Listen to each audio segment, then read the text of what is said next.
जय श्री कृष्णा। राधे राधे। आज हम सुनेंगे कार्तिक मास महात्म्य के 25वें अध्याय की कथा। बोलिए श्री विष्णु भगवान की जय हो।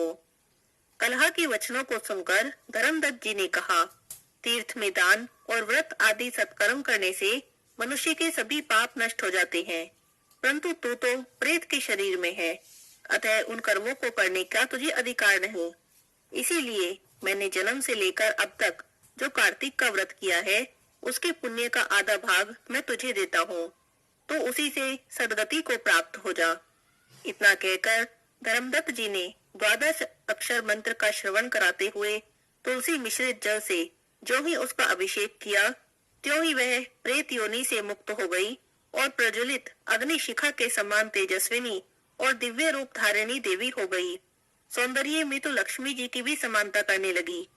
तदंतर उसे भूमि पर दंड की भांति गिरकर ब्राह्मण देवता को प्रणाम किया और हर्षित होकर गदगद वाणी में कहने लगी, हे ब्राह्मण, आपके प्रसाद से आज मैं इस नरक से छुटकारा पा गई। मैं तो पाप के समुद्र में डूब रही थी, आप मेरे लिए नौका के समान हो गए। इस प्रकार वह ब्राह्मण से कह रही थी, तभी आकाश से एक दिव्य विमान उतरता हुआ दिखाई दिया। वह विमान अत्यंत प्रकाशमान और विष्णु रूपधारी पार्षदों से युक्त था। विमान पर के द्वार पर खड़े हुए पुण्यशील और सुशील ने उन देवी को उठाकर उस श्रेष्ठ विमान पर चढ़ा लिया। तब धर्मदत्त ने बड़े आश्चर्य के साथ उस विमान को देखा और विष्णु रूपधारी पार्षदों को देखकर साष्टांग प्रणाम करने लगा। पुण्यशील और सुशील ने प्रणाम करने वाले ब्राह्मण को भी उठाया और उसकी सराहना करते हुए कहा, हे द्विज श्रेष्ठ, तुम्हें साधुवाद है, क्योंकि तुम सदैव ही भगवान विष्णु के भजन में तत्पर रहते हो, दीनों पर दया करते हो, सर्वज्ञ हो और भगवान विष्णु के व्रत का पालन करते हो। तुमने बचपन से लेकर अब तक जो कार्तिक के व्रत का अनुष्ठान किया है, उसके आधे भाग का दान करने से अब तुम्हें दुगना पुण्य प्राप्त हुआ है और तुम्हारे सैकड़ों जन्मों के पाप भी नष्ट हो गए हैं। अब यह कलहा वैकुंठ धाम में ले जाई जा रही है और तुम भी इस जन्म के अंत में अपनी दोनों स्त्रियों के साथ भगवान विष्णु के वैकुंठ धाम में जाओगे और मुक्ति को प्राप्त करोगे। हे धर्मदत्त, जिन्होंने तुम्हारे समान भक्ति पूर्वक भगवान विष्णु की आराधना की है, वे धन्य हैं और कृतकृत्य हैं। इस संसार में उन्हीं का जन्म सफल है। भली भांति आराधना करने पर भगवान विष्णु देहधारी प्राणियों को क्या नहीं दे देते। उन्होंने ही उत्तान पाद के पुत्र को पूर्व काल में ध्रुव पर्वत पर स्थापित किया था। उनके नाम का स्मरण करने मात्र से समस्त जीव सदगति को प्राप्त होते हैं। पूर्व काल में ग्रहग्रस्त गजराज उन्हीं के नाम का स्मरण करने से मुक्त हुए थे। तुमने जन्म से लेकर जो भगवान विष्णु को संतुष्ट करने वाले कार्तिक मास के व्रत का अनुष्ठान किया है, उससे बढ़कर ना कोई यज्ञ है, ना कोई दान है और ना ही कोई तीर्थ है। हे ब्राह्मण, तुम धन्य हो, क्योंकि तुमने जगत गुरु भगवान विष्णु को प्रसन्न करने वाला कार्तिक मास का व्रत किया है, जिसके आधे भाग के फल को पाकर यह स्त्री अब हमारे साथ भगवान विष्णु के लोक में जा रही है। यहाँ पर कार्तिक मास महात्म्य के 25वें अध्याय की कथा समाप्त होती है। बोलिए श्री विष्णु भगवान की जय हो। अब आपको सुनाती हूँ कार्तिक मास में पिपल सींचने की कहानी। बोलिए पिपल देवता की जय हो। किसी गांव में एक सेठ सेठानी रहते थे। सेठानी बहुत ही धार्मिक प्रवृत्ति की थी। नियम से भगवान विष्णु की पूजा करती, नियम से पिपल देवता की पूजा करती, जल चढ़ाती और दिया लगाती, परिक्रमा करती। सेठानी के पास वैसे तो सब कुछ था, पर उसके एक बहुत बड़ा दुख था कि उनके कोई संतान नहीं थी और इसी दुख के कारण सेठ सेठानी बड़े दुखी रहते। सेठ जी की उम्र बढ़ती जा रही थी तो सेठ जी की चिंता भी बढ़ रही थी। एक दिन सेठानी ने एक तरकीब निकाली। उसने दाई बुलवाई और कहा कि सेठ से जाकर कहो कि मैं गर्भवती हूँ और यह बात पूरे गांव में फैला देना। इस काम के लिए उसने दाई को बहुत से पैसे भी दिए। दाई मान तो गई कि चलो आज तो मैं कह दूंगी, लेकिन जब बच्चा पैदा होने का समय आएगा तब क्या कहूंगी। तब वह कहने लगी कि जब किसी के यहाँ बच्चा होगा तो थोड़ी देर के लिए मेरे यहाँ लाकर उसे रुला देना और इस काम के लिए मैं तुझे बहुत सारे पैसे दूंगी। अब तो दाई मान गई, क्योंकि उसे तो पैसों का लालच आ गया था। उसने सोचा इस काम के तो बहुत पैसे मिलेंगे, मेरा क्या जा रहा है, जो होगा सेठानी अपने आप देखेगी। इस तरह इसी झूठ में सेठानी ने पूरे 9 महीने निकाल दिए। 9वां महीना पूरा होते ही एक दिन दाई ने किसी के यहाँ से एक बच्चा लाया जो अभी अभी पैदा हुआ था। सेठ जी के यहाँ लाकर उसे रुलवा दिया। सबको उसकी आवाज सुनवा दी।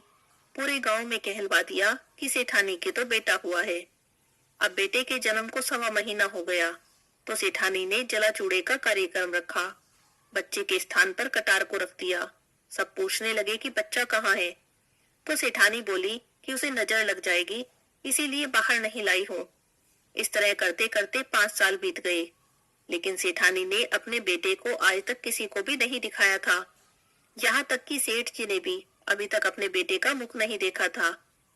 एक दिन सेठानी बोली कि मुझे तो अपने बेटे को काशी पढ़ने भेजना है। तब सेठ जी बोले कि अरे कम से कम मुझे मेरे बेटे का मुंह तो देख लेने दो, मुझे पता तो हो कि काशी किसे पढ़ने भेजना है। तो सेठानी बोली नहीं नहीं, अभी नहीं, अभी जैसा मैं कह रही हूँ वैसा करते रहो। तब सेठानी ने अपने बेटे को काशी पढ़ने भी भेज दिया और ये बात सबको बता भी दी कि मेरा बेटा तो काशी पढ़ने गया है। इस तरह से दिन निकलते रहे। सेठानी का वो बेटा जिसे अभी तक किसी ने भी नहीं देखा था, अब उसकी उम्र 16 साल की हो जाती है। एक दिन सेठानी फिर सेठ जी से कहती है कि मुझे मेरे बेटे का ब्याह करना है, आप एक सुंदर सी कन्या खोजो और मेरे बेटे की शादी करवा दो। तब सेठ जी कहते हैं कि मेरा क्यों पागल बना रही है, अभी तक मैंने अपने बेटे को देखा तक नहीं, मैं उसकी शादी कैसे कराऊंगा। तो सेठानी बोलती है कि जैसा मैं कह रही हूँ करते रहो, आप लड़की ढूंढो, बेटा भी आ जाएगा। तब सेठ जी कन्या ढूंढने निकल जाते हैं। चलते चलते एक गांव में पहुंचते हैं। वहां कुछ लड़कियां कुछ खेल खेल रही थी। जब सब लड़कियां अपने घर जाने लगती हैं, तो एक लड़की जो सेठ जी को कुछ समझदार लग रही थी, उसके पेट पीछे पीछे सेठ जी चल देते हैं। घर पहुंचकर उसके पिता से बात करते हैं और शादी तय कर देते हैं। जब लड़की के पिता लड़के के बारे में पूछते हैं तो कह देते हैं जो सेठानी ने उन्हें कहकर भेजा था कि मेरा बेटा तो काशी पढ़ने गया है। लड़की के पिता कहते हैं फिर ब्याह कैसे होगा। तब वो कहते हैं कि कटार से ब्याह करा दूंगा। शादी की रस्में शुरू हो जाती हैं। सगाई भी कटार से कर लेते हैं, शादी भी कटार से कर लेते हैं, फेरे भी कटार से करा देते हैं। करते करते बहू ससुराल आ जाती है। बहू को घर में कुछ महीने बीत जाते हैं, लेकिन जब घर में सब कुछ अच्छा चल रहा हो तो आसपास वालों के दिल जलने लगते हैं। सेठानी की औलाद भी नहीं थी, अब उसके घर में बहू भी आ गई तो आस पड़ोस की औरतें उससे जलने लगती हैं। एक दिन पड़ोसन बहू के कान भर देती है और कहती है तूने अपने पति को कभी देखा भी है। तो बहू मना करती है। तब उसके कान भरती है तो बहू सास के पास जाकर पूछती है कि मेरे पति कहाँ हैं और कब आएंगे। सास पूछती है ऐसा क्यों कह रही है। तब वो पड़ोसन की कही सारी बात बता देती है। तब सास उसे पड़ोसन से बात करने को मना कर देती है। अब सास जब भी कहीं बाहर जाती है, कहीं मंदिर जाती है, तो बहू घर से बाहर न जाए और उसका मन भी लगा रहे, इसीलिए बहू को सारे कमरों की चाबी दे जाती है और कहती है कि इतना मैं आऊंगी, कमरे खोल खोल कर देख लेना। बहू उन कमरों को खोल खोल कर देखती रहती है। एक कमरे में बहुत सारे सुंदर सुंदर कपड़े रखे होते हैं। कपड़े पहन पहन कर देखती है और खुश होती रहती है। दूसरा कमरा खोलती है तो बहुत सारे गहने होते हैं। रोज नए नए गहने पहनती है और खूब खुश होती है। सोचती है कि मेरा ससुराल तो बहुत अमीर है। तीसरे कमरे में खूब मिठाइयाँ होती हैं। अगले कमरे में अनाज होता है, उससे अगले कमरे में कुछ और होता है। इस तरह से सारे कमरे किसी न किसी चीज से भरे होते हैं। एक दिन बहू सबसे बोर हो गई तो उसने सबसे आखिरी कमरा खोलकर देखा जो एक ही बचा हुआ था। तो उसने खोलकर देखा तो देखा वहां का तो अजीब ही नजारा था। उसमें एक पीपल का पेड़ था, एक मंदिर था, बहुत सारे भगवान की तस्वीरें थी। बड़ा अजब नजारा था। बहू वहां पर बैठ गई। तभी पेड़ में से एक लड़का निकला। बहू ने पूछा तुम कौन हो। तो वो लड़का बोला मैं तेरा पति हूँ। वह कहने लगी कि तुम तो काशी पढ़ने गए थे, कब आए और इस कमरे में क्या कर रहे हो। बाहर क्यों नहीं आते, अपनी माँ से क्यों नहीं मिलते, बाबा से क्यों नहीं मिलते, कभी मुझसे क्यों नहीं मिलते। तब लड़का बोला कि कुछ मत पूछो, जैसा मैं कह रहा हूँ करती रहो और मेरी माँ को भी मत बताना कि मैं आ गया हूँ। उसने सोचा कि कुछ अजीब बात है, फिर भी उसने हाँ कर दी। अब उसने अपने पति को कभी देखा तो था नहीं। वह सोचने लगी कि इस घर में आया है तो मेरा पति ही होगा। उसके साथ खूब बातें करने लगी। अब जब भी सासू माँ कहीं बाहर जाती, मंदिर जाती, तो वह बहू सीधा कमरा खोलती और पेड़ में से लड़का निकलता। दोनों खूब बातें करते, खाते पीते। एक दिन बहू गर्भवती हो गई तो सेठ सेठानी उस पर बहुत चिल्लाए, तूने तो हमारा बुढ़ापा खराब कर दिया, हमारा मुंह काला कर दिया, हमारा बेटा तो घर में है नहीं।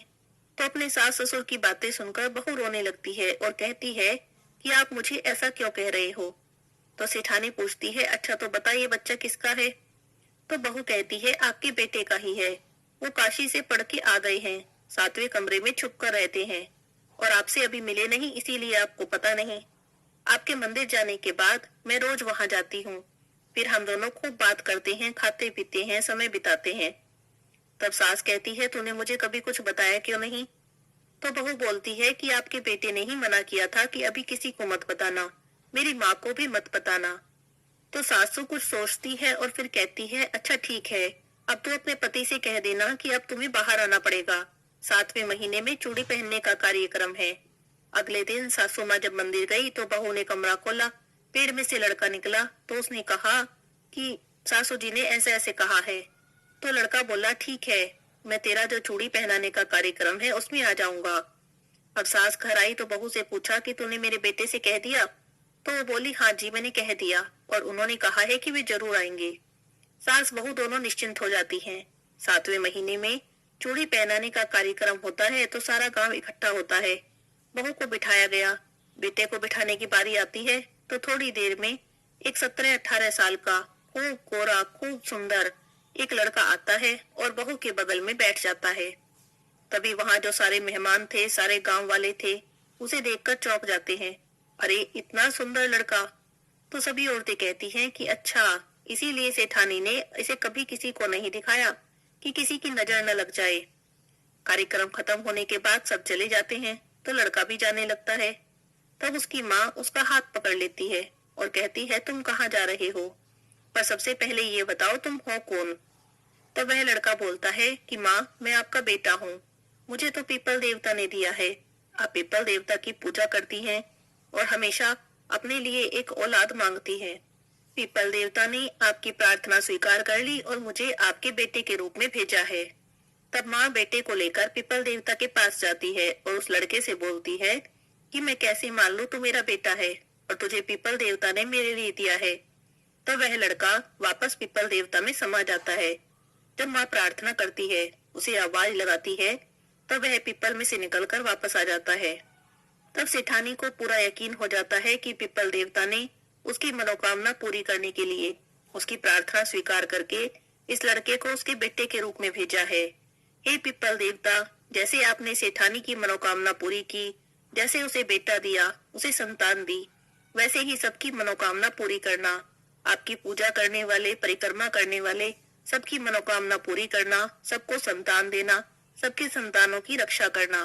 बोलिए पीपल देवता की जय हो। अब सुनते हैं पाल माता, पथवारी माता और विनायक जी की कहानी। एक बार की बात है, पाल माता, पथवारी माता और विनायक जी में झगड़ा हो गया। सब खुद को बड़ा बता रहे थे और इसी बात का झगड़ा था। तीनों ही अपने आप को एक दूसरे से बड़ा साबित करने में लगे थे। विवाद बढ़ता गया।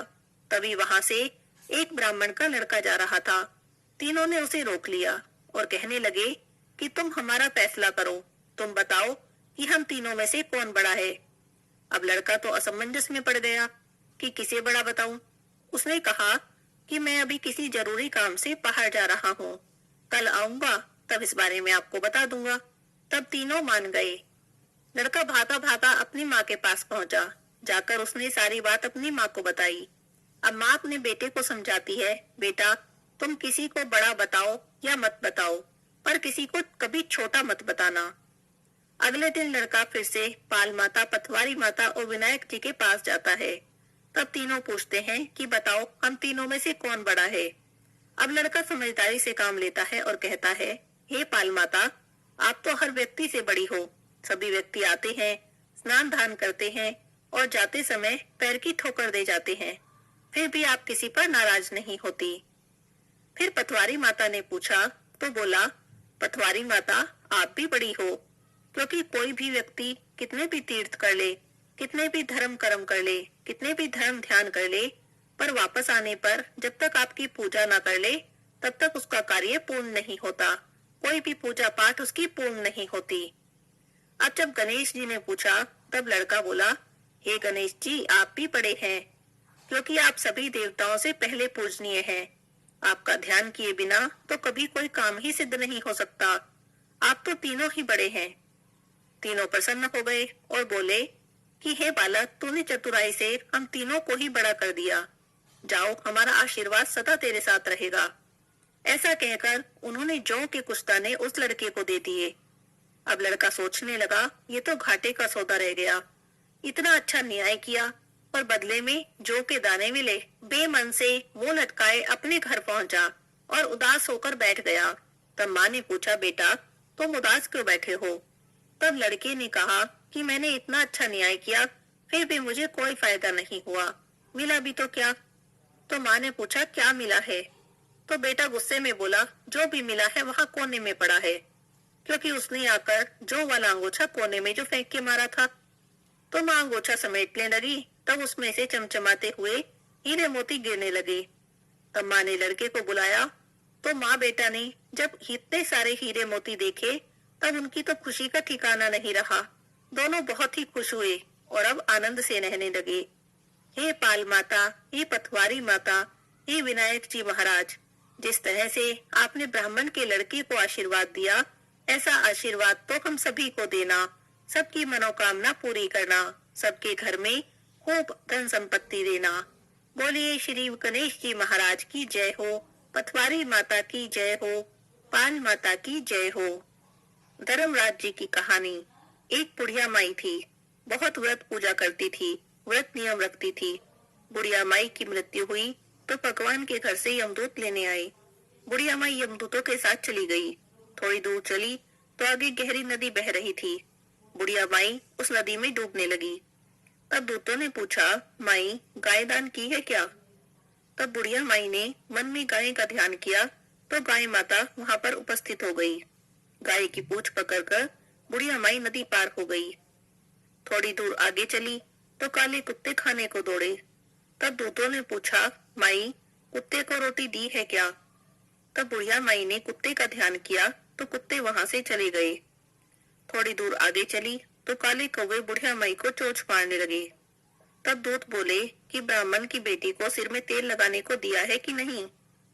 बुढ़िया माई ने ब्राह्मण की बेटी को याद किया, तब कौवों ने चोंच मारना छोड़ दिया। आगे चली तो पैरों में कांटे चुभने लगे। तब दूतों ने कहा, हे माई, तूने कभी चप्पल दान की है क्या? जब बुढ़िया माई ने अपना दान याद किया तो उसके पैरों में चप्पल आ गई। थोड़ी दूर आगे चली तो चित्रगुप्त जी ने दूतों से कहा कि तुम किसे ले आए हो? तब वे बोले कि बुढ़िया माई ने दान पुण्य तो बहुत किया, पर धर्मराज जी का कुछ भी नहीं किया, इसलिए आगे के द्वार बंद हैं। तब बुढ़िया माई कहने लगी कि अब क्या करूं? मुझे 7 दिनों के लिए वापस धरती पर भेज दो। 7 दिन तक धर्मराज जी की कहानी सुनूंगी और उद्यापन करने के बाद वापस आ जाऊंगी। तब चित्रगुप्त जी ने बुढ़िया माई को वापस धरती पर भेज दिया। पूरे गांव में खबर फैल गई कि बुढ़िया माई तो भूतनी का रूप धारण करके आई है। जब वह अपने घर पहुंची तो बेटे बहू ने भूतनी समझकर घर के दरवाजे बंद कर लिए। तब वह कहने लगी कि मैं भूतनी नहीं हूँ, मैं तो धर्मराज जी के कहने पर वापस आई हूँ। अब मैं नियम से धर्मराज जी की कहानी सुनूंगी, उसका उद्यापन करूंगी और फिर वापस चली जाऊंगी। उसकी बात सुनकर बेटे ने उद्यापन की, पूजा की सारी सामग्री उसे लाकर दे दी। सबने कहानी सुनी, लेकिन हुंकारा किसी ने भी नहीं भरा। तब बुढ़िया माई पड़ोसन के पास गई और उससे अपनी कहानी सुनने को कहने लगी। पड़ोसन ने उसकी कहानी भी सुनी और हुंकारा भी भर दिया। बुढ़िया माई ने 7 दिन तक धर्मराज जी की कहानी कही और उसका उद्यापन किया, सभी सामान को दान कर दिया। तब धर्मराज जी ने बुढ़िया माई के लिए धरती पर विमान भेजा। विमान देखकर तो सभी गांव वाले स्वर्ग जाने के लिए तैयार हो गए। बुढ़िया माई कहने लगी कि मेरी कहानी तो बस पड़ोसन ने सुनी है, उसी ने हुंकारा भरा है, इसीलिए सिर्फ पड़ोसन मेरे पास साथ जाएगी। तो सब गांव वालों ने बुढ़िया माई के पैर पकड़ लिए और कहने लगे कि हमें भी धर्मराज जी की कहानी सुना दो। तब बुढ़िया माई ने सबको धर्मराज जी की कहानी सुना दी। कहानी सुनने के बाद सभी लोग विमान में बैठकर स्वर्ग पहुंचे।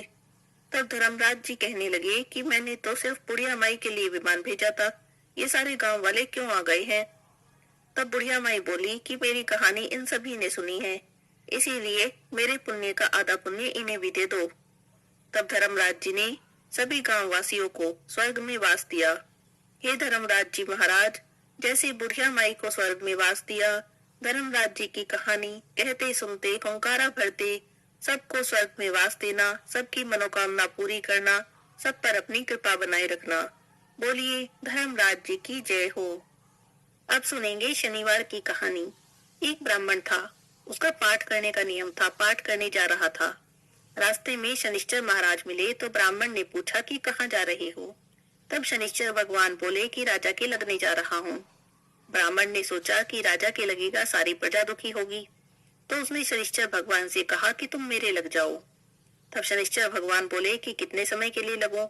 तो ब्राह्मण कहने लगा कि 7 साल की ना ओटी जाए, 5 साल की ना ओटी जाए, 2.5 साल की ना ओटी जाए, 1.25 साल की ना ओटी जाए। तो उसने 1.25 पहर की ओट ली और नदी के किनारे जाकर बैठ गया। सोचने लगा कि 1.25 पहर तो पूजा करने में ही बीत जाएगा। आसन बिछाकर पाठ करने लगा।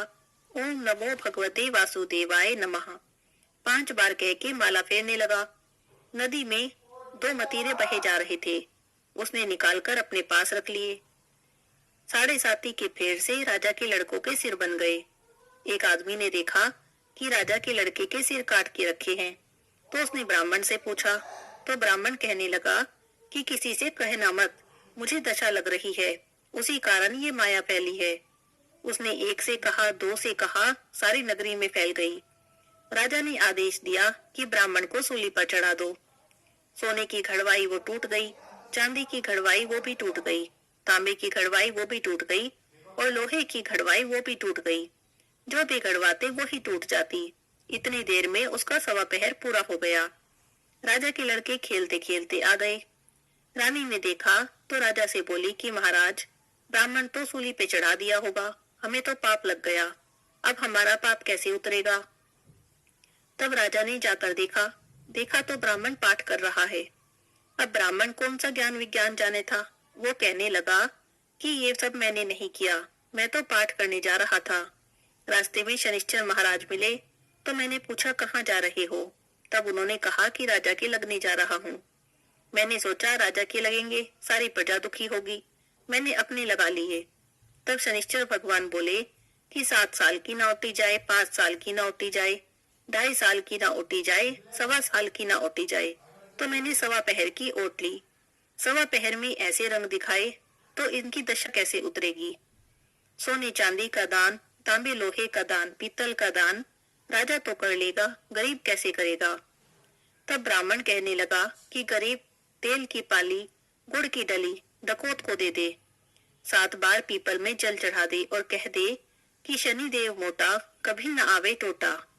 शनिवार की घड़ी घड़ी ले 70 बला टले, ऐसा 7 बार कह दे, 7 बार जल चढ़ा दे तो सारी बला टल जाए। बोलो शनिश्चर भगवान की जय हो। तुलसी माता की आरती। तुलसी महारानी नमो नमो, तुलसी महारानी नमो नमो, हरि की पटरानी नमो नमो, तुलसी महारानी नमो नमो। धन तुलसी पूर्ण तप कीनो, शालिग्राम बनी पटरानी नमो नमो, तुलसी महारानी नमो नमो। जहाँ के पत्र मंजरी कोमल, श्रीपति कमल चरण लपटानी नमो नमो, तुलसी महारानी नमो नमो, तुलसी महारानी नमो नमो, हरि की पटरानी नमो नमो। कौन से महीने में बोई रानी तुलसा, कौन से महीने में हुई हरियाली नमो नमो, तुलसी महारानी नमो नमो। कौन से महीने में हुई तेरी पूजा, कौन से महीने में हुई पटरानी, नमो नमो तुलसी महारानी, नमो नमो। आषाढ़ मास में बोई रानी तुलसा, सावन मास में हुई हरियाली, नमो नमो तुलसी महारानी, नमो नमो।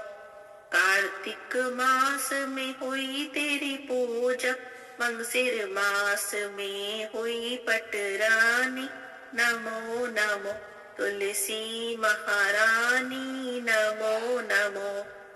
धूप दीप नैवेद्य आरती, पुष्पन की वर्षा बरसानी, नमो नमो तुलसी महारानी, नमो नमो।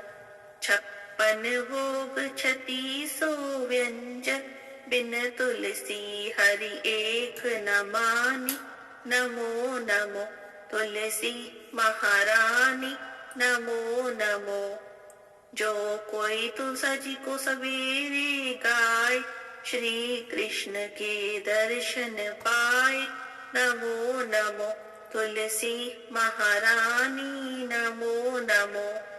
जो कोई तुलसी जी को दोपहर को गाए, खीर खांड के भोग लगाए, नमो नमो तुलसी महारानी, नमो नमो।